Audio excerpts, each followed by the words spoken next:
Isang pinagpalang Wednesday, Miyerkules. Isang umagang napakaganda. God bless sa lahat, kapakpak again. This is Sir Kuya Dan. Kung first time mo dito sa YouTube natin, Facebook natin, TikTok natin, share mo itong mga videos natin. Siyempre, this is Sir Kuya Dan. Again, sa mga nagtatanong po. Ayun o, ang ganda ng ano natin. Located po tayo sa 37. Ito, lalabas na Consuelo Street, Marulas. Ano, Valenzuela City. Pwede po kayong dumapo rito from Monday to Saturday. Wow, ganda ng Monday to Saturday. 8 AM hanggang 8 PM ng gabi. Para makapagkwentuhan tayo, kapakpak. At kape-kape. Sagutin ko yun ng kape, syempre. Uy, kapakpak, share ko lang din na. Ang target goal. Target na, goal pa.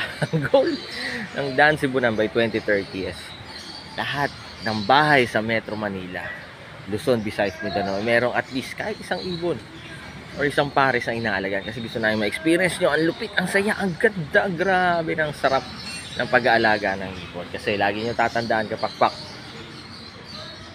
lagi nga sinasabi, araw-araw ng Dan Cebunan, mas masaya po ang buhay pag may alagang ibon sa bahay. Life is happier with pet birds at home. This is Sir Kuya Dan, ha. God bless sa lahat. Dapo po kayo dito.